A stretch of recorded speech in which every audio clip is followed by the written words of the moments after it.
A news reporter at the concert of a popular girl group, Oh My Lady, films the show taking place and interviews the watching fans. The ever-passionate otakus are only too happy to give their views on their favorite singers. The reporter approaches a filming fan and asks him which of the band members he is filming, to which he replies that he only has eyes for the youngest of the group, Soa.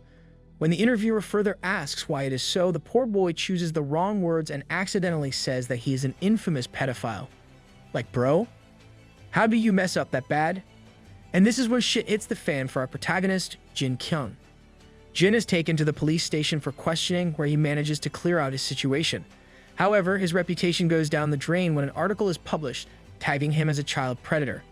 He can only stare helplessly at the mocking comments by keyboard trollers as he realizes the butterfly effect his impetuous words have had on his life. Jin seems to have forsaken the company of his mother, as well as he waits until she leaves to go out and grab a bite to eat. He has accepted the life of a pathetic anime weeb. His room is barely lit and he watches an animated series with unblinking eyes and obviously deteriorating hygiene. If there was to be an award handed out for the longest time gone without a shower, Jin Kyung would be first place. As an advertisement threatens to ruin his experience, he tries to skip it quickly, but accidentally opens the chat box. Other anime watchers here are poking fun at Jin for the amount of time he seems to be online and describe him as an obsessed, ugly, fat bastard, which would not be too far from the truth. Our high and mighty protagonist makes himself feel better by saying that he is not like other desperate weebs. Due to a small linguistic incident, he now suffers from social anxiety and prefers the refuge of his room. Moreover, he likes anime because the characters there do not judge him for his mistakes. Definitely doesn't sound like the words of Illumi Bin, Jin, don't worry, we believe you. He suddenly hears the buzzing of a mosquito, and feeling like he's in his element, Jin grabs the mosquito spray and vows to his waifu figurine that he would protect her from the evil intentions of this fiend. He proceeds towards the insect, and just as he is about to spray, an enormous boom occurs that is felt throughout the city. Jin has disappeared from his room. Jin opens his eyes to realize that he is 1,000 feet above ground and is going down fast. He seems to have been transported to a strange world whose surroundings are alien to him. Just as he is about to hit the ground, his landing is made soft by a young girl who saves him with her magic. He meets her with a quizzical look as she seems to be very happy and enthusiastically announces that her summoning spell is finally successful.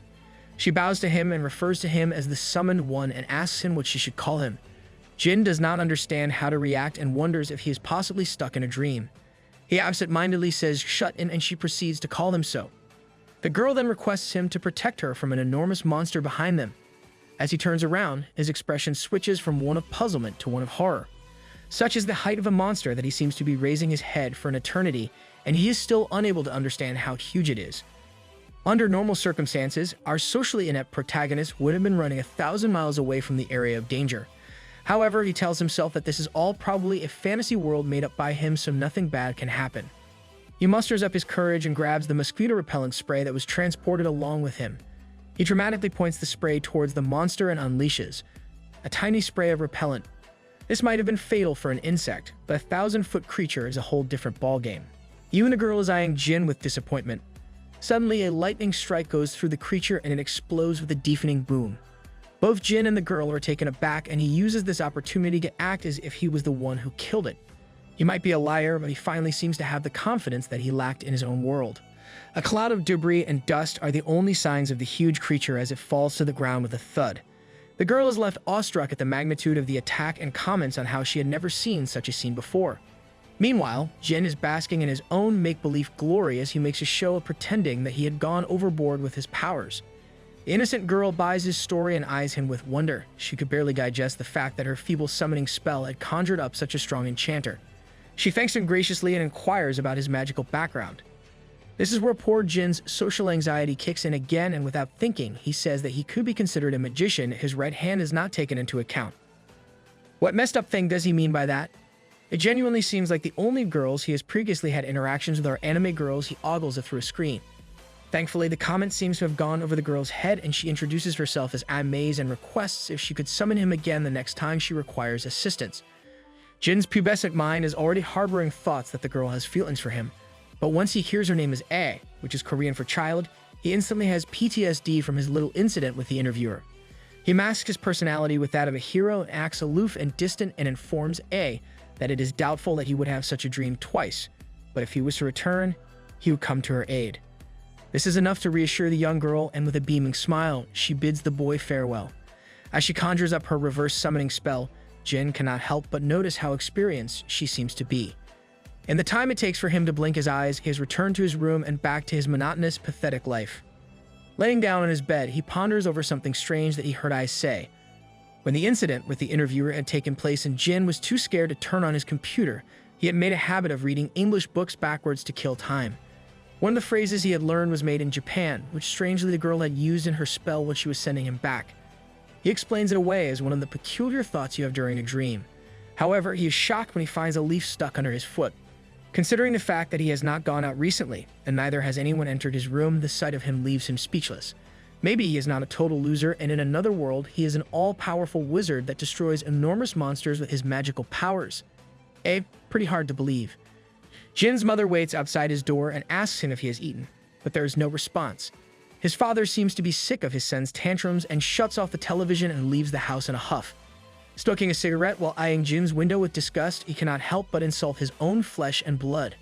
Meanwhile, Jin notices that his computer is still on, and just as he restarts it, he is suddenly transported to another world once again. The poor dude cannot catch a break. Back in her world, Ai is giving a briefing of her adventures to her superior, Jake.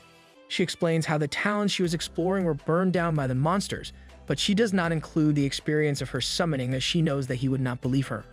Another magician known as Alera is also present, and her cocky attitude seems to intimidate Ai.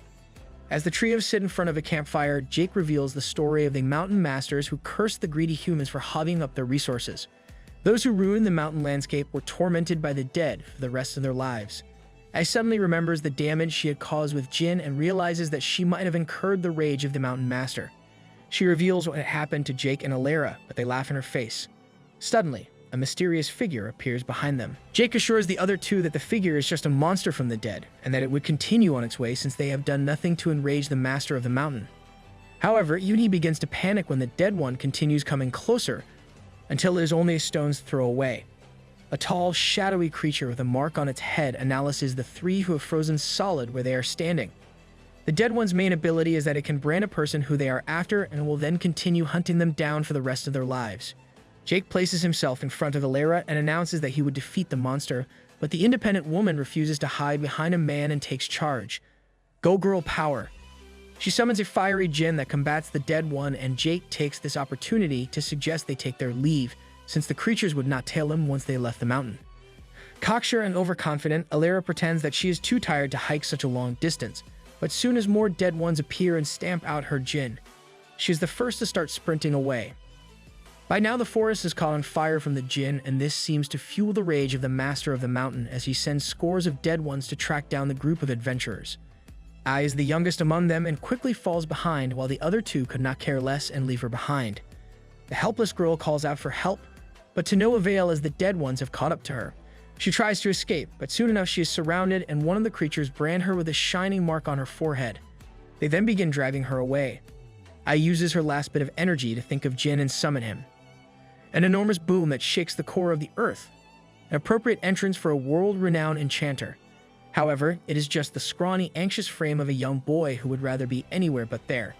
Even the dead ones are taken aback at the sudden appearance of Jin, but continue their journey once they realize that he is of no harm whatsoever. When before he had arrived with mosquito repellent, his weapon of choice for this instance is, wait for it, a keyboard mouse, a huge upgrade. He catches sight of Ai, and then the monsters that are dragging her away, and puts two and two together.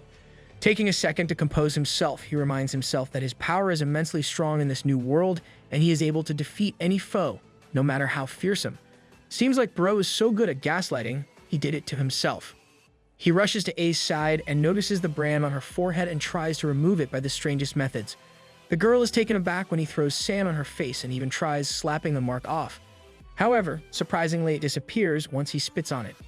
The dead ones notice that the bounds tying Ai to them have worn off as well and turn back to attack this newcomer. However, Jin is now in his element and spits at the creatures, which seems to have a fatal effect on them. They all turn and flee, and our simple-minded protagonist already begins to celebrate another victory under his belt. Shit finally hits the fan at this moment. Who should awaken but the master of the mountain? A ginormous being made of earth whose very presence makes the earth rumble. It lets out a bellow of rage and throws a block of earth that leaves Jin and Ai flat on the ground. The feeling of weakness begins to kick in once again for our protagonist, but he does not ponder over it for too long and begins to think of a solution. Feeling the keyboard mouse still in his possession, he has an idea. Taking out the battery from inside it, he lets out an elaborate speech and pointing his finger to the monster, he waits for something to happen, and is left waiting. Even Eye begins to look doubtful. He plays it off and switches the side of the battery and bam. An enormous bolt of electricity is unleashed from his body towards the master and the creature is thoroughly electrocuted. Who would have thought? Jin is thrown back from the recoil of his electricity attack and he loses consciousness. He suddenly wakes up screaming for his waifu figurine when he catches the shocked look on A's face. She is astounded that a mere being of Jin's size had been able to vanquish a giant with a single strike. The boy once again adopts his indifferent attitude and acts as if defeating mountain masters is just another thing on his to-do list. I asks him about the request he had made earlier, but he seems to have changed his mind and simply says that he would reveal it the next time he was summoned. Back in his room, Jin stares at a ruby in his hand and recalls the conversation he had with Ai.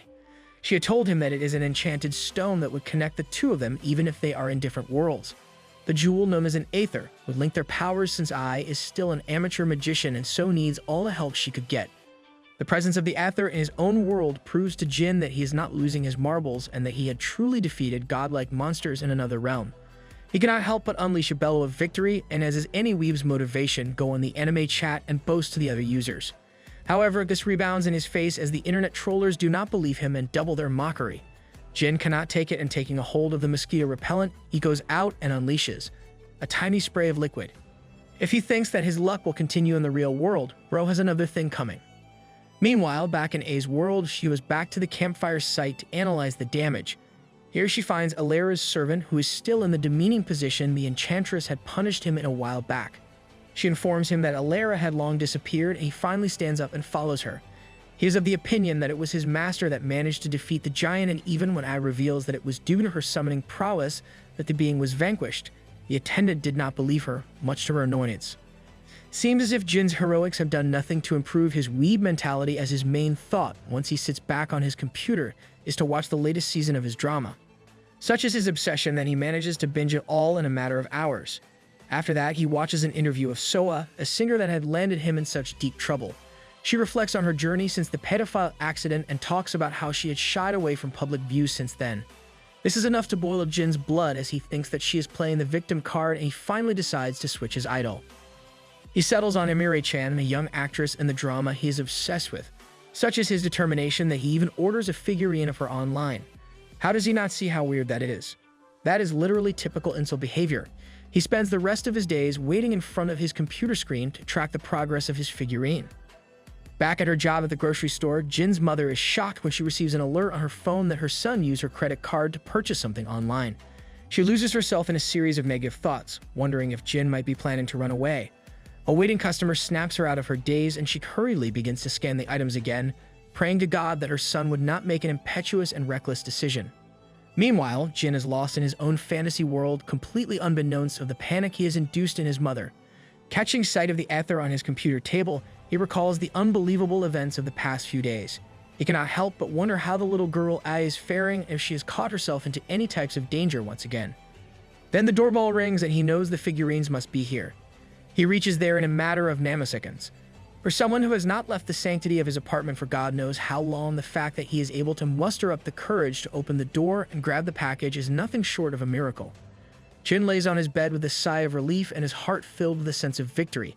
It is difficult to imagine that this is the same dude that defeated two godlike monsters with a single strike. For once, it seems that Ai is keeping herself out of trouble. However, she is extremely exhausted as she reaches her destination after an excruciatingly long hike that spanned over 3 days. She is met by Alera, whose cocksure attitude has not changed, as she inquires what took her so long to reach the Earl's palace. Alera then catches sight of her servant boy, whose name is Benny, and orders him to take up the demeaning position she had left him in before.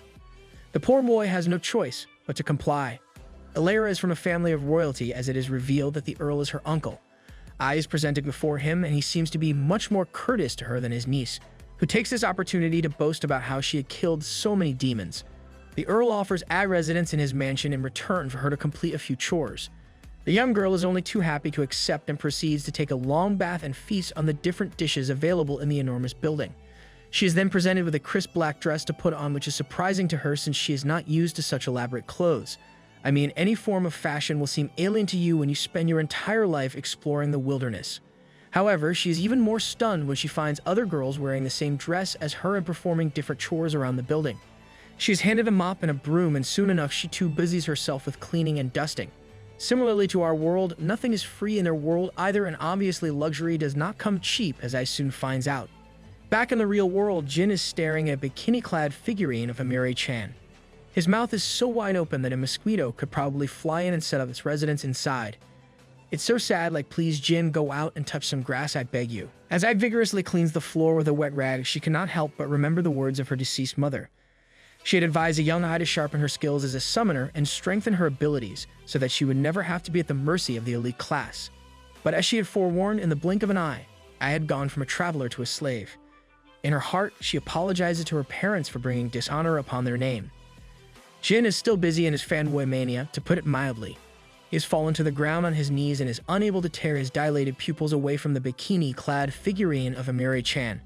He cannot help but wish he was richer so that he could cover every corner of his room with the girl's merchandise. Not weird at all, bro, not weird at all.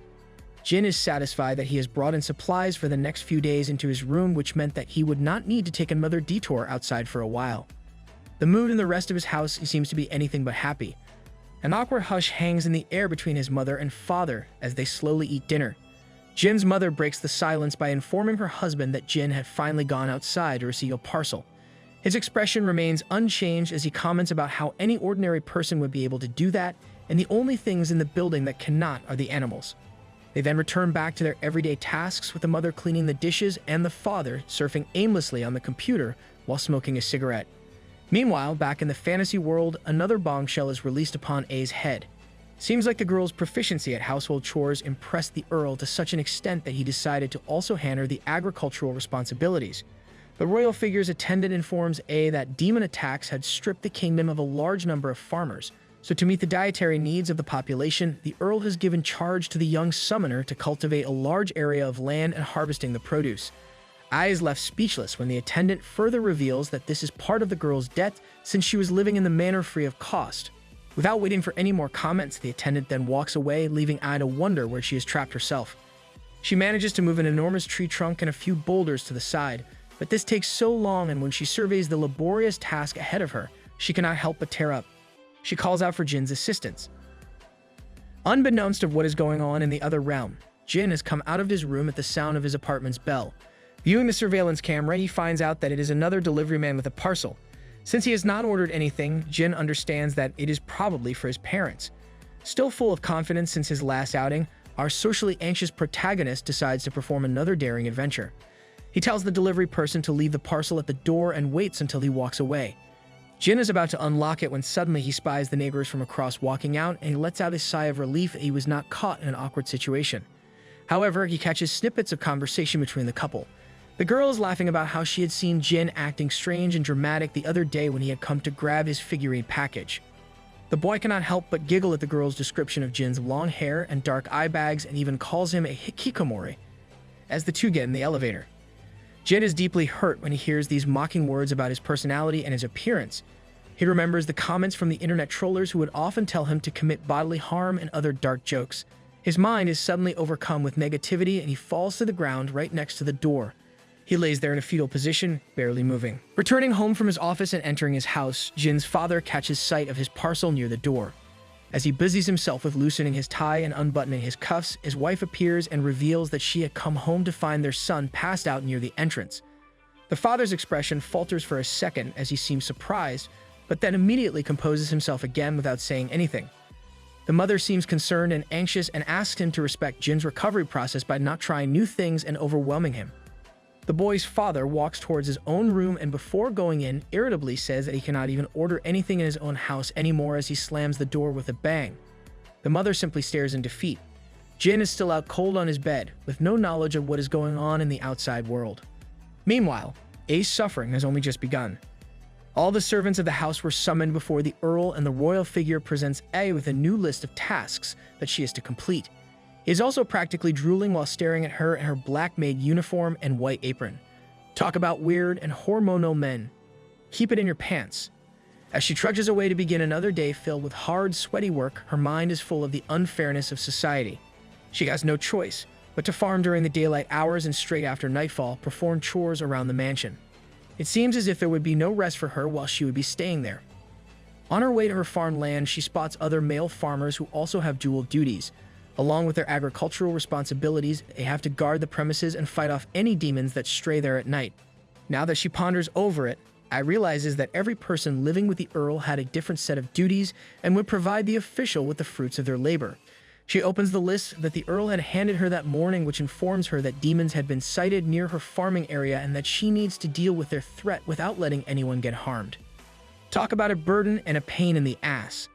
I can only let out a scream of exasperation. Finally reaching her agricultural land, she is enraged when she notices a flock of weird birds pecking at the ground that she had taken so long to cultivate. Already exhausted from days of hard labor, she wants to call Jin for his assistance, but she does not wish to rely upon him too much. She recalls Alera's summoning of the Jinn and decides to do the same. Casting her summoning spell with an elaborate incantation, a great entity appears with blazing flames all around it.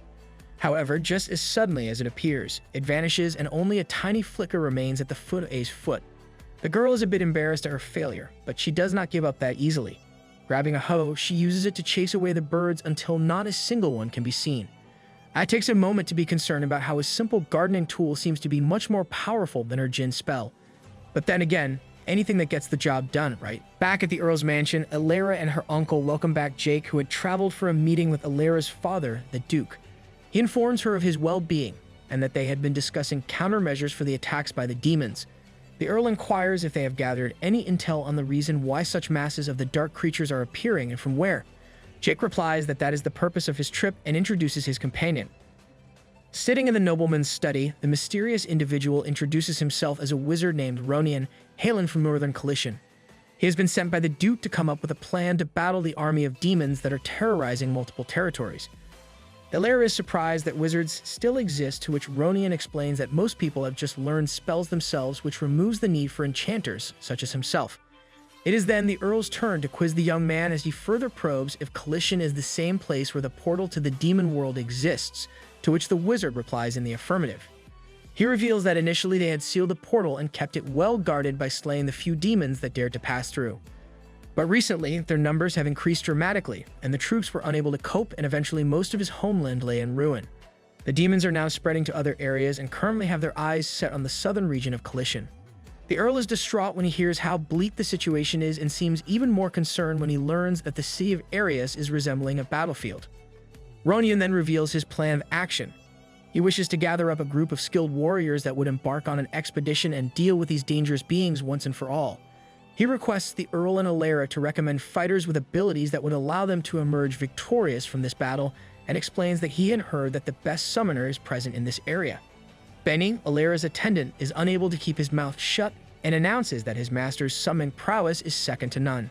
Alera seems to be hesitant on embarking on such a dangerous mission, and before the wizard gets any ideas, she immediately punishes Benny and informs Ronian that she would find out if any of her peers are available. Meanwhile, Ai is busy staring at a small sprout that seems to be rapidly growing. She is frustrated that it is growing so fast since she had planted it only a while ago. She suddenly catches sight of the strange birds on her field again, and she grabs her hoe, ready to tackle these fiends once and for all. As she advances towards them menacingly and announcing their soon-to-be demise, she makes out an enormous bird behind them, which seems to be her mother. A few thousand feet in height and every bit as dangerous, the bird seems to be here for revenge, and Ai is already praying for her life as it runs towards her. Jin awakens with a start and notices the glowing aether that is throwing a blood-red reflection across the room. Although he still seems to be suffering from the shock of his passing out, our protagonist cannot help but smirk as he throws off his blanket and grabs the stone. Even if he is a loser in one world, he is still the most overpowered main character in another realm, and he is now needed. The very earth shakes in the other world as Jin appears in the sky, striking a very strange and cringe pose. At first, Ai is overjoyed at the arrival of her hero, but then she remembers the type of awkward appearances he prefers, and she immediately blocks her ears and closes her eyes. The poor girl cannot take this cringe fest. Jin seems to land effortlessly, even if his stance is a bit pathetic. He notices A on the floor with her ears covered and thinks that the monster has hurt her. This only fuels his hero complex, and he announces that the bird would soon be defeated. To be fair, if cringe was fatal to that creature, they would probably be laying there dead by now. He grabs a lighter that he brought along, and just as he is about to make another elaborate speech, the bird suddenly charges at him and cuts him off. Thank God, Jin places the lighter before his mouth and is about to release a flame ball that would immediately roast the bird, and he would once again save the day. In this fantasy world, Jin seems to be the main character, and he can bring to reality anything he sets his mind to. Holding the lighter in his one hand, he imagines that the small flame would turn into an enormous blaze and incinerate the bird monster. No sooner has he thought of it than the fire immediately shoots up and Jin begins to bend it to his will. A flame ball injures the bird on the neck and makes it lose focus. This is enough for our protagonist to summon his ultimate ability, Dad's Lighter Number 1, sending a burst of fire that goes clean through the creature's body, and it explodes with a deafening boom. Evil overpowered monsters 0 to 3 weird antisocial pubescent boy. As he walks away slowly from the scene of his heroism, he cannot help but smirk and deliver an epic one-liner on how he preferred fried chicken better anyways.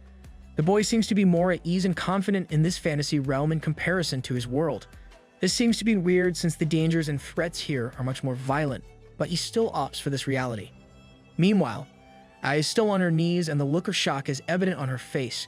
Jin thinks that she is surprised that he was able to defeat the bird with a single blow, but the girl seems to be much more concerned about her field. Days of tireless labor are gone down the drain as she watches the smoking grasslands which she had spent so long cultivating. The tears are freely flowing down the face of the poor girl. Jin is about to inquire if she's a farmer since the last time he was here, she had been a summoner. However, he suddenly notices her maid uniform and has one of his weird fanboy moments. Having only seen the maid uniforms for cosplay purposes previously, he cannot believe that Ai is an actual servant with a proper dress code. He begins to analyze it from every angle, and when I say every angle, I mean every. What a perv. Ai takes him out of his daze as he is busy ogling at her thighs and asks him what he is doing. Jin immediately saves himself by seeing he was simply scanning her for any injuries. Not smooth at all. Bro, not smooth. The cawing of the strange birds is heard again, and Jin and Ai turn to notice 3 miniature crows staring at them. Jin is so pumped up from his victory that he cannot help himself and screams out that he had roasted their mother and that they would be next. Even Ai is taken back at this new side of her hero and reminds him that they are not the bad guys. His overconfidence is short-lived as behind the birds, another massive fowl appears. This seems to be the father, as it is even more menacing than the previous one Jin had toasted. Its steps shake the very earth as it advances towards them. Although Ai is panicking once again, Jin still seems to be on a high and screams out that he had cooked the bird's wife. This does not help matters as it cocks its head up into the air and lets out an ear-splitting shriek. Jin prepares his lighter as Ai reminds him to be careful around her field and try to protect it as much as possible. However, as soon as she says it, the ground rumbles and numerous tiny birds appear behind the huge creature. These beings seem to mean business, and Jin turns to the girl and asks her if she still wishes for him to prioritize the field. Sensing the danger, the girl orders him to burn all the birds to a crisp without any tension about her field. The boy moves forward and begins clicking the lighter, hoping to use the same power twice. However, the lighter seems to have stopped functioning and our protagonist begins to think of other weapons he might possibly use. He considers going back to his world and grabbing something, but then checks his bag and finds a mosquito repellent coil. When you can use your imagination to enhance the ability of simple household objects, even a mosquito coil is a form of artillery. Using the last bit of the lighter to flame the coil, he plans to use it to protect A's field that she considers so precious. Turns out being a weeb actually has its benefits. Staring at the coil in his hands, Jin recalls an anime known as Nen Genesis and comes up with a strategy to take down the huge bird and its tiny minions. As the creature is about to attack Jin with its beak, Ai screams out to warn him, but our protagonist does not need any assistance. A smirk planted on his face, he scolds himself for forgetting such an amazing anime. Smoke from the burning mosquito repellent has now spread all across the battlefield and visibility is at an all-time low. All that can be seen are tiny blasts of flame all across the area. They soon become louder and louder until a deafening boom is heard that reaches up to the sky. Soon the air begins to clear and all that remains is the ash and rubble. Ai rushes forward praying to God for the safety of Jin, but she was worrying for no reason. Just as he was undefeated before, his streak seems to be untouched. Standing in the middle of the battlefield with barely a scratch on him, Jin is as humble, sarcasm intended, as ever. He acts as if taking down a huge army of monsters is a normal occurrence and tries to explain how he did so in anime terms. Noting A's quizzical expression, he simply says that she is a normie. Ai notices that a cuboid barrier has gone around her field and Jin reveals that he put it up to protect it from any harm. He then inquires about A's role as a farmer since he had always thought of her as a summoner. The girl is a bit ashamed that she is under contract with the Earl and simply explains that she is cultivating the wasteland to deal with the food shortage in the territory. Jin seems to have grown to care for the girl as he informs her that the area is often visited by monsters, so she should look after herself. He then offers to accompany her back home. On the way, Ai comments about the strange pattern of behavior of Jin, who she still refers to as shutout. She reveals that spirits are usually unable to stay in that realm for too long since it would drain their power or their summoner's energy. However, despite her failings as a summoner, she seems to be able to keep him there for quite a long time. Our protagonist, always the egoist, brags that he is not like other common spirits and his abilities are far more stronger than theirs. As the conversation begins to drift off, I take some advice from Jin, asking him if she should continue to pursue something that she is not that good at. Already a weeb and a hero, our protagonist decides to take up the role of a motivational speaker as well. He assures her that being bad at something should not be the reason a person quits an activity, since that is a sign of a weak-willed individual. He even explains some of the jargon of his modern world. These words of comfort help to settle some of Ai's doubts. Jin suddenly remembers that he had to ask Ai to grant his wish that he had requested in return for his assistance. Handing her a package, he informs her that this is what he wishes for. He stands on one side of a huge boulder as she unpacks the parcel to reveal a red bikini. Just as it seemed that the dude was starting to become a tiny bit wholesome, why? The sly doll assures her that she should not worry about any immodest skin revelation since it would also act as battle armor. Ai has gone beetroot red with embarrassment as she stares at the undergarments. Jin continues to act innocent as he says that he is only worried about her safety in battle and does not have any other intentions. However, his eyes are covered and he does not realize that Ai has already transported him back to his world. Way to go, Chan. Sitting in front of his beloved computer, for once Jin is unable to focus on the anime before him. His gaze keeps wandering to the aether laying on his desk and he cannot help wondering about Ai. His pubescent urges make him incapable of removing the image of the girl in a bikini or a maid outfit. He falls to the ground and lets out a wail of helplessness. Just when we thought he could not go any lower. Hearing Jin's loud exclamation, his mother is surprised since she expected him to still be recovering from his ordeal. Her maternal instincts had sensed the improvement in Jin's behavior since the past few days and she wonders what might have caused it. Back in his room, the boy is still contemplating if the fact that he had presented her with a bikini was way too embarrassing. However, the only other option was a thong, but even a horny pubescent teenager such as himself could see how weird that would seem. He did not socialize with any number of females, so he could not ask them for their point of view either. He notices the anime chat bar and decides to ask the only people who he spent time with. However, this in itself was a bad idea from the start, as the trollers immediately start mocking him once again, and this does nothing to improve Jin's mood. The boy decides to let the matter rest for now, until he comes up with a solution. He then wonders if Ai is doing well since she has not summoned him for 3 days. The poor girl is hard at work in her field. After a particularly exhausting day, she observes the field as the sun begins to set. She had planted numerous crops, and all she requires now is a bit of rain as it would speed up their growth. Jim's brilliant plan with the barrier around the area had made it impossible for any demons to trespass, and she could finally focus on her tasks in peace. Her thoughts of farming are interrupted by the appearance of Benny, the ill-fortunate attendant of Ilera. Ai is surprised that he is walking again since most of the time she has seen him, he has been punished. The boy explains that he was sent to receive Ilera's dress, but since he is bad with directions, it had taken him 3 days to reach his destination. The girl views him with pity. As they return back to the mansion together, Benny inquires about her work and if she is enjoying it. Ai feigns her excitement and assures him that she prefers this lifestyle since her tasks are easily understandable. The boy seems to be wise beyond his years and informs the girl that it is much better to be free and master of your own will and following the commands of a superior. He has no choice but to follow the commands of Valera, but he reminds Ai that she is still responsible for her own actions and can choose any path she wishes. The girl goes silent and ponders the advice of a servant who she used to consider below herself.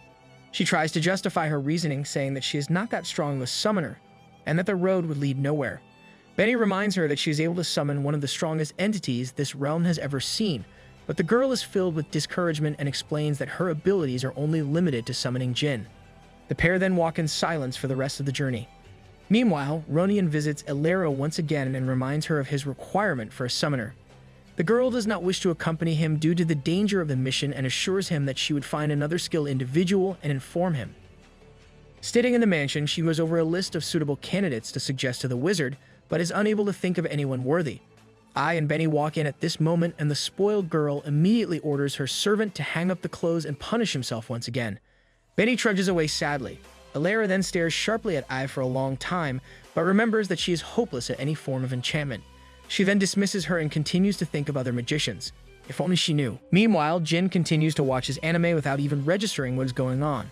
His mind is still on Ai, and he keeps looking at the Aether, hoping that it would light up and he could once again return to the other realm and save the day. He thinks of potential weapons he could take with him and the abilities he would use them for. His ideas are interrupted by the spamming of cat stickers in the anime text box, and he tunes him back to his show, where his idol, Emiri-chan, is now accompanied by her friend Karen-chan. Jin stares condescendingly at the disgusting remarks made by the trollers about Karen's curves. No need to act all high and mighty, Jin, we know you are looking at her too. Emiri shares her troubles with Karen, saying that she is thinking of quitting the band since she cannot sing or dance as well as the other members. Karen, the supportive best friend, immediately comforts Emiri, saying that if the girl enjoys being up on the stage and watching her adoring fans, there is no reason that she should quit. She then assures her that she will be right by her side if she requires any support through this difficult time. Jin is watching this scene with concentration and suddenly remembers his conversation with Ai, where she shared her doubts about summoning with him. He had not been as supportive and given some lame advice which might have hurt her feelings. Staring at the Aether, he realizes that his words must have been the reason why she had not worn the bikini for him, and he vows to fix his mistake. Meanwhile, Ai is staring shamefully at the red undergarments in her own world. She had never worn such bare pieces of clothing and is not planning to anytime soon. She places them over her night suit and wonders how it would look. However, she immediately thinks better of it and, grabbing the garments, goes out to burn them. She does feel bad for Jin, but she is unable to fulfill such an embarrassing request. Ai suddenly catches sight of a flare in the distance. A hooded individual seems to be conjuring fire and playing with it, so the girl goes closer to get a better look. She bows to him, and he introduces himself as none other than the famous wizard, Ronian. Similar to others before her, she is also surprised that wizards still exist and asks him about his magic. He is only too happy to show off, and with a simple incantation, conjures up a whole swarm of floating blue lights. Such is the beauty of the scene that the girl is awestruck and comments about how it looks like numerous fireflies have gathered in one area. The wizard reveals that it is a very dangerous meteor spell, and if he had performed it with all of his aura, the very mountains around them would crumble. This sort of dulls A's sparkle as she realizes how dangerous magic really is. Ronian then explains the requirements for his spell, which are the incantations, the magician's imagination, and then his aura. Ai listens with focus to this lesson on magic and adds it to her knowledge. He explains that aura is the essential element of any form of magic, and that even spirits and monsters use it to survive in other realms. The girl recalls the power Jin uses when he comes to her world and realizes that he is probably controlling his aura. The two of them suddenly notice a strange flying figure by the moonlight. At first they consider it to be a bird, but when it speeds down at an ungodly pace, they realize that it seems to be something much more dangerous. The figure lands right on the Earl's mansion, destroying a part of it by its velocity. The mansion is soon on fire and all the occupants rush out to save themselves. The Earl begins to panic and screams out for his servants to put out the blaze. However, his attendants are overjoyed at finally receiving their shot at freedom and take this opportunity to escape. Alara is negligent about Benny and offhandedly wonders if he is still inside the burning building. Fortunately, the boy managed to escape, but is still in the demeaning position that Alara punished him in. The Earl and Jake predict that the cause of the attack is probably a rogue demon looking to cause mischief. The group spot the hovering figure in the distance, with its strange glow. Jake warns the other members to stand back, and pulling out his sword, he flings it at the creature, to no avail. The weapon barely manages to even touch it and only proceeds to make it angrier. The glowing light rushes at them and they all duck in an attempt to avoid it. Alara decides to take matters into her own hands. Still clothed in her torn night suit, she stands up and begins her incantation. A huge burning circle appears, and through it, an enormous spirit comes through. Female in appearance, the being is at least a few stories high and even more menacing than any monster seen previously. Controlled by Alara, the spirit swings its fist at the glowing light and flings it far into the distance. The girl is already panting by now as she realizes that she is unable to keep such a high-profile spirit around for long. The light seems to be slower, but not completely defeated as it advances forward again. Alara prepares herself for one final attack, when suddenly Ai and Ronian appear. Alara realizes that she was not supposed to show the wizard the true extent of her powers, as he would then force her to join his expedition. However, it is too late as Ronian stares in awe at the enormous spirit she has summoned. She tries to deceive him by saying that she was not the one who summoned it, and even refuses to deal with the glowing light with the excuse that it is about to go down anyways. The wizard recognizes the demon and explains that it is no normal being. and it is known as Gria's Guide. The light suddenly explodes, and Alera tries to assure everyone that the threat is over. The wizard continues his explanation, stating that when the demons had overrun the cities, a few nobles and soldiers had sold their souls and taken up the form of otherworldly creatures. Gria was one of those, and it was he that took down their strongholds in the north. Gria had become a colossal demon whose taste for violence was second to none. The Earl is about to comment about how the light does not seem to be too colossal, but right on cue, an immense hand appears through the source. Ronian reveals that the light is just a guide and the real monster is now appearing. Gria is a dragon-like being that spits fire out of its mouth. Enormous in size, is a miracle that the creature is able to keep itself in the air. However, the threat from it is definitely real, and all the enchanters observe it with fear. Flapping its giant wings, Gria observes them like a bird of prey observing its next meal. Its body rumbles as it glows orange and unleashes an enormous fireball. All the members of the mansion are thrown back due to the magnitude of the attack.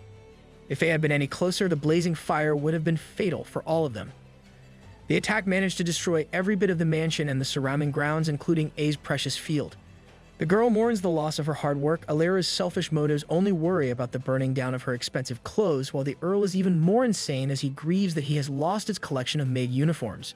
Seriously, what is up with people and their obsession with maid cosplays? I reminds them that this is not the time to worry about their losses and instead do their best to put as much distance between themselves and the Gria. As they begin sprinting away, poor Benny requests permission to run along with them, but Alera only allows him to do so on all fours. The boy still seems to be much faster than most of the group. Ai is slower than the rest of the members and once again left behind. While running, she turns back to see where the monster is when she accidentally makes eye contact with it. Wrong move, sister. The Gria fills up with flames once again and unleashes an enormous fireball that would roast even the strongest warrior. Ai is paralyzed and watches the blazing ball coming at her, and her death seems to be imminent. However, what should come to her rescue but the red bikini that Jin had gifted her? It has placed itself between the girl and the attack and manages to hold the flames back. Ai opens her eyes, expecting to have reached a level of heaven by now, but is shocked to see the bikini before her. Instead of happiness, she seems to be disappointed as she realizes that Jin's intentions were not all that perverted after all. Alera comes up to admire the bikini and inquires on how I had come across such an ancient artifact. Ai reveals that the spirit she had summoned had gifted it to her, which causes the noblewoman to be surprised since this was the first she had heard of A's summoning spell managing to work. She demands to meet the spirit. Back in Jin's world, he seems to be suffering a type of breakdown. Holding a bottle of energy drink in his hand, he proceeds to bang his head on the computer table multiple times. His face shows visible signs of exhaustion and sleeplessness. Going to lay on his bed, he seems to have finally given up on coming up with a way to make Ai wear the bikini. Just as he dozes off, a blue portal appears and transports him to the other realm. Such is his exhaustion that he still does not awaken even as Alera, Ai, and Benny observe him from up close. Alera looks at him with contempt and remarks on how he is just an ordinary being. Benny goes beyond her and says that he looks even worse than an ordinary person. Got a feel for the boy, where has he got himself stuck? The Gria has caused mass destruction on everything it has touched. What was once a beautiful land with a palace and irreplaceable maid costume collection is now ashes. The group asks Alera if they should fight against the Gria or run as far as they possibly can to save themselves. The demon hasn't found them yet, but it isn't one bit slowly down on its mission to destroy everything. Alera is clearly pissed and demands that she be told why a demon of that high level and abilities has come this far south. She bosses over her disciples and is told by Jake that the demon only appears wherever it senses that its fellow demons are being under attack, and it clears off the lands until its kind are safe. This clearly does make sense since there aren't any demons here, but there is a moment of awkward silence with everyone staring at Alera with troubled glances. Some of them even have their mouths wide open too. Something feels fishy here. She screams at them now, even more pissed at why they are staring at her like sheeps on a barn. And that's when our very intelligent, big bosom Alera realizes that the demon is after her. Well, that's clearly a slap in the face for her. She commands Maymet to take care of her spirit Aka Jin, who is lying on the ground completely out cold. Quickly as a rabbit on Red Bull, she jumps towards Jin and refers to him as Lord Yutuba and coaxes him to wake up from his slumber. He wakes up from his rather dainty sleep and asks when he was even summoned into this world and if it was by her. He looks around the new place and sees a lot of different faces and asks Mayna if these new faces are her friends, but his words are left in the middle and his eyes are feasted by a sight that he could never have imagined. There before him, with its straight posture, perfect body, curves all around, magnificence after magnificence, his eyes bursting open, socket unable to hold the eyeball in place, Jin eyes the man behind Alera. It's the Earl who was wearing the small size, rose-colored bikini that he had gifted to Mena. He lets out a terrified shriek, one that is filled with pain and misery. He could never have imagined seeing such a disgraceful sight, and that too of the item that he had so lovingly chosen for his dear Mena. He buries his face in the mud like an ostrich that has seen its enemy. Mena asks Jake to take his uncle away since poor Jin could never come back from this traumatic memory that now will linger in his mind for all of eternity. With Jake taking his rather emotionally hurt uncle away, but this time with a cloak covering his body since no one wishes to see such a sight. Mena tries her best to make Jin snap back into reality and at least help them with his powers to defeat the Gria that is still looming above their heads and could catch them any moment now. However, Jin still needs time to process what has occurred before him. Knowing that he is of any help, Mena bows down to Ilera and begs her for her help since she is the strongest sorcerer. Ilera now stands arrogantly above them all. She clearly knows her abilities and powers but doesn't wish to make the effort right now. Jake overhears the conversation and loses his mind. He could not believe his ears. She is the strongest sorcerer. He scolds her for being so arrogant and how countless people have died in the past because of the demon incursions up north, but she has paid little to no heed to any of their cries throughout this time. How could she be so cold-blooded? Finally, she breaks the ice and answers back. She tells them what if she is the best summoner, so what? If she goes up north, then who will rule over this land and order the peasants around with what to do and what not to do? Which is why they had sent people to the north to do her dirty work. If they had protected the north properly, then this minor inconvenience wouldn't have occurred in the first place. She is totally pinning this on them. She even goes as far as calling them talentless idiots who couldn't do their job properly.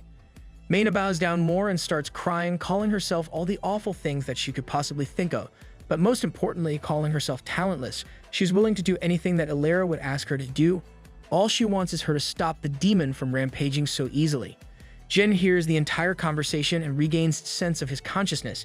He intervenes between them and demands from Mena what she's even doing. The anger in his eyes speaks volumes right now, and we love an obsessive and overprotective MC. Lord YouTuber is not one bit pleased by the acts that have been carried out before him.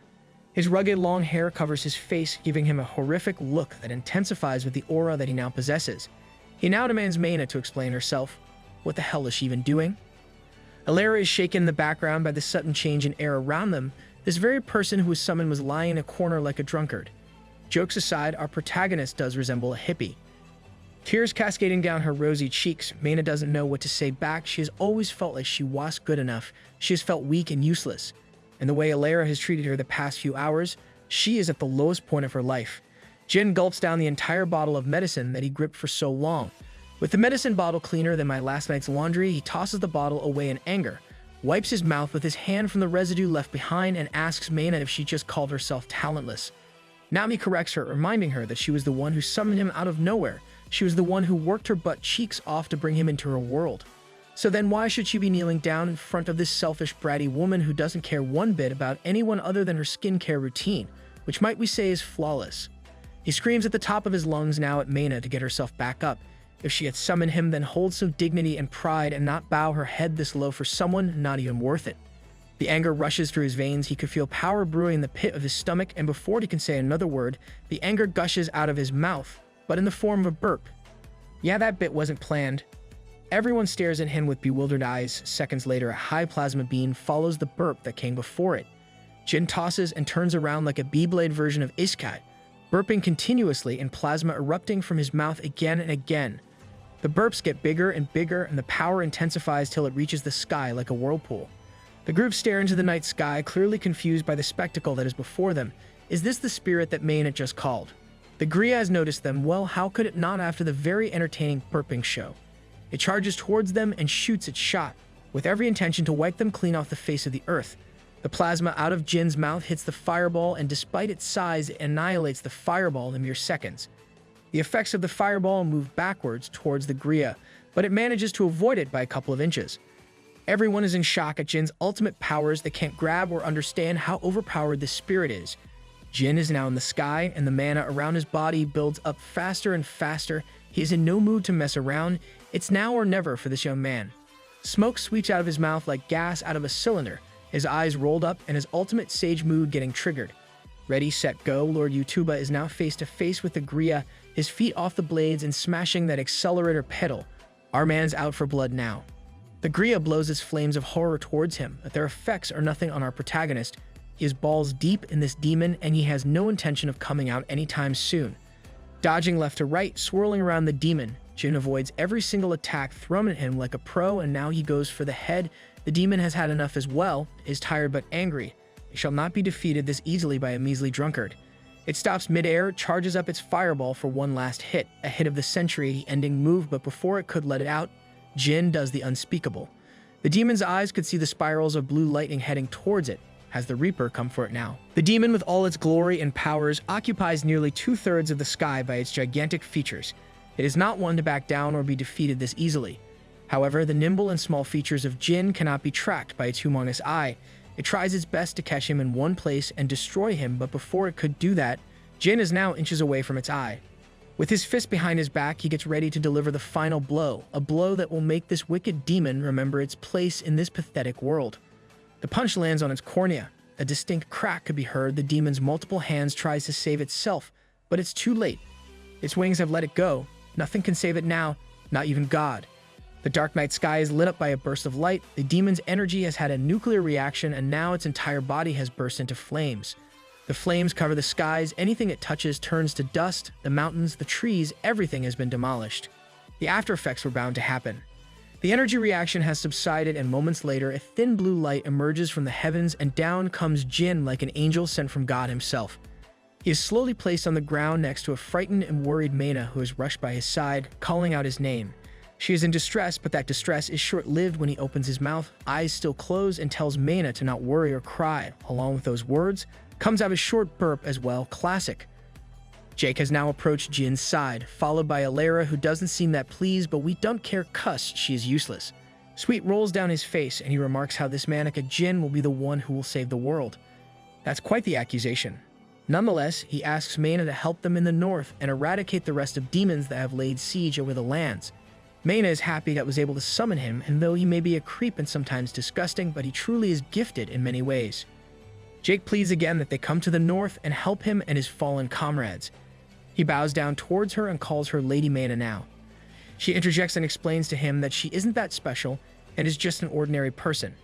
He corrects her and explains that since she summoned the strongest spirit, that makes her the strongest and best summoner, so she mustn't put herself down and say that she isn't strong enough. She must now show some dignity, which is what Jin told her a few moments ago.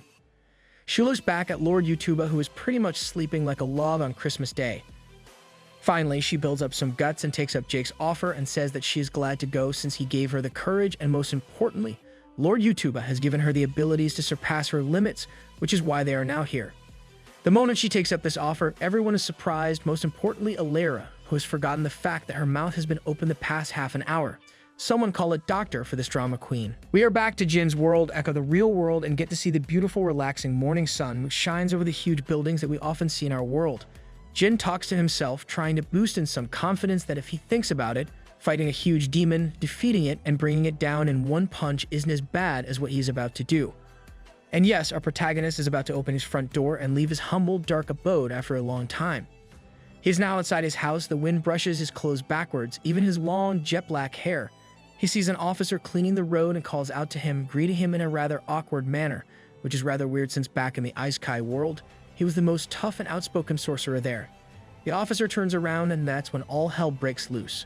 The officer has magically transformed into the Earl with the bikini on, and Jin wakes up screaming like he just saw Medusa in the Dark Ages. He sits up and is glad that it was all a dream and not one bit true. He sees Mena sitting across from him and asks where he is. She explains that he has been in her world all this time but has been out cold for the past 2 days after his legendary battle with the demon. But Jin doesn't remember any of it other than a faded memory. He does, however, remember drinking the Blue Bowl bottle, thinking that he would get stronger, and truly he did get stronger and cause havoc all over the place. Nonetheless, she asks if he wishes for her to undo the summoning, but he stops her midway and requests if he can go outside for a few minutes. The two leave the room and he is met by a beautiful sight. They are on top of an airship that His Majesty had sent to them. This is told by Jake, or in other words, Wizard Ronian, who gives a gentle bow as a sign of respect to Jin. Jin asks how the ship is flying, to which he is told that it floats by the power of mana, but wasn't mana finished in this world? This is when Ronian further explains the logic behind this, how there are certain manas that can be obtained from the air around them for special spells, but making such a huge ship float requires a large amount, and for that the alchemists have designed an item called a shellcon that absorbs the mana in the air and thus does the trick. Not only that, it can also store the excess mana and use it for later in places where there isn't much air. Talk about research and development works by the alchemists. Mayna sees from the corner of her eye that Benny is sitting looking very much down in the dumps. It is discovered that Benny has been sent by Alara out of force to accompany the people because she didn't want to do the tiring task herself. Benny declines the offer, saying that it is the most awful thing he could ever imagine, second to listening to her. But she gives him a little good news over how he won't have to follow her orders if he goes. In this little snickering game, he agrees, and now he is sulking in a corner over his stupid decision, and now he has to rely on the pathetic Mayna sorcerer to save his life. Mayna overhears him and approaches him, telling how he doesn't have to be afraid of anything. But poor old Benny, who has lived for so long under the influence of Alara, he doesn't even know what awaits him in the future. Their first destination is the king's castle, which is located high up in the clouds. The expedition's means of transport to reach here is a flying ship. As they near the location, Benny and Jin's mouth can almost reach the floorboards as they view the magnificence of the castle, an immense, well-constructed building that seems to be floating by itself in midair. A blue energy source is noticed at its bottom that seems to be the reason it is able to stay so high up without any support. They reach the landing dock, where they exit the ship and begin walking towards an elevator. Ronian hits some buttons and summons a boulder that they all get on. Their entire journey seems to be a series of strange transports, and this is no different as the rock floats up all the way to the castle doors. Benny, who is used to staying on the ground most of his life, usually on all fours, can barely look down. The poor boy seems to be suffering from vertigo. Ai seems to be deep in thought, and she moves up to the wizard and asks him why the king's castle is so high up away from the rest of civilization. Ronian explains that it is to keep the royalty safe from any wars or demon attacks. This does not seem to quench the girl's curiosity, as she then inquires, and if the castle is using up so much of the area's mana to stay up, there would be a lack of the energy for the rest of the magic users. Ronian is speechless for a second as he understands that Ai seems to be questioning the authority of the king. He advises her not to ask such questions that the people in power would not like hearing, since it would cause a lot of issues for her. Doubting the royal figures would not make her any great friends, since even the common people prefer to live in a fool's paradise and not acknowledge exploitation as long as they are not being directly harmed by it. Ai slowly nods as she accepts the bitter truth. The group soon reach the king's castle, which is as spectacular inside as is its exterior. Jin, in particular, obles at the high pillars and fine craftsmanship. Ronian, Ai, and Benny notice the king and immediately fall to the ground in a bow. Our protagonist is indifferent to his authority and views him scrutinizingly. Well-suited and wearing a typical crown on his head, he seems to radiate the confidence of a royal figure. He has two attractive women by his side which feed him delicacies. Ronian announces his arrival, but the king seems to be so lost in his luxury that he asks the wizard to explain where he has come from. He then notices the standing figure of Jin and asks who he is. Ronian introduces Jin as a spirit that is summoned from another world, which is when a nobleman behind the king pipes in to say that he was summoned by a companion of his daughter. Benny whispers that the nobleman is Alara's father, the Duke Kalunik. As everyone in the room suddenly gets busy with their own conversation, Jin is still busy analyzing the king. He suddenly calls out for him, much to everyone's surprise. All the eyes in the room are on him as he slowly begins to clap and announces that the king has passed the test. All the noblemen begin laughing in relief and join him in applauding the ruler. The king seems to be lost and asks one of the women by his side what is going on, to which she says that everyone is applauding his magnificence. His ego and pride successfully fueled, he gives his blessings to the group and wishes them luck on their journey. The king then hands responsibility to the lords to see them off. A while later, the noblemen converse in secret outside the castle. The others congratulate the duke in successfully tricking the king, which makes him scoff, saying that it is like child's play to deceive such a sloppy king. They then go over their plan, saying that they would use this chaos to their advantage and dethrone the king. The duke assures the rest of the lords that once the king is removed, they would receive their just rewards. Seems like mutiny is brewing underneath. As Ai, Jin, and Benny take their leave from the castle, the servant boy cannot help but worry that they were not provided with any finances to fund their expedition. The optimist of the group, Ai, is cheerful that at least they were given guards for protection. Benny starts going over ideas of where they could stay since they are unable to afford an inn. He suggests buying camping equipment, which is when Ai asks him if he has any money, and he has to remind her that he is a slave.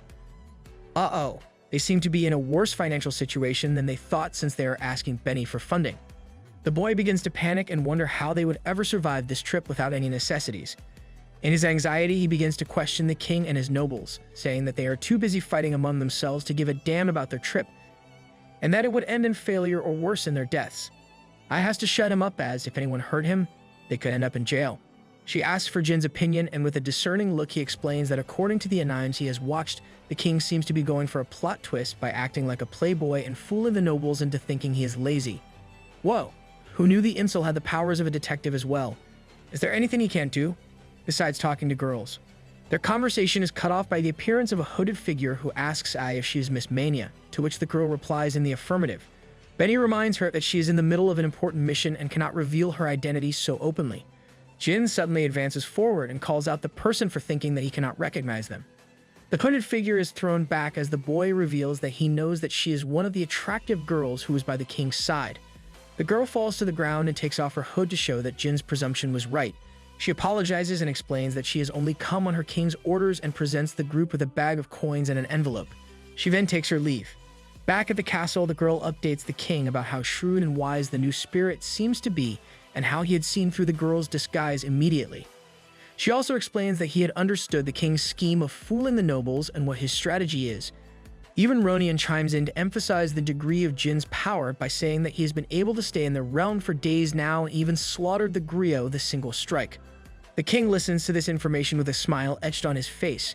He seems to be glad that such a powerful ally is finally on their side. The group's next destination is the north, where their main aim is to deduce why such a large number of monsters are suddenly appearing. Keeping in line with their history of strange forms of transport, they seem to be traveling by wagon this time. Benny warns them not to get involved in combat since that area is known for its dangers, and that they would only prepare a report on their findings and bring it back to the king. The group reach the town and stay at an inn. Seated in the bar, they are about to start eating when Jin notices that Benny is crouched on the floor. He is shocked and asks him to sit along with them, which the servant does so graciously. Jin is surprised that servants are treated so poorly in this realm, to which Ai reveals that it is Benny who receives the worst treatment. They then unroll a map and begin going over possible towns in the north where they could start their mission. Since most of the areas are burned down or taken over by monsters, I suggest they first travel to the town of Gria and catch a boat from there to the north, since it would be safer. Once the plan has been decided on, Jin requests Ai to send him back since he requires some rest and so that he could refresh his supplies. The girl is happy to do so and thanks him graciously for leading them till here. She assures him that she would summon him when the situation gets out of hand. A glowing red light appears, and in a matter of seconds, Jin is back in his world. All the people in the inn stare at surprise at where the boy had been seated just an eye blink ago. The end, for now.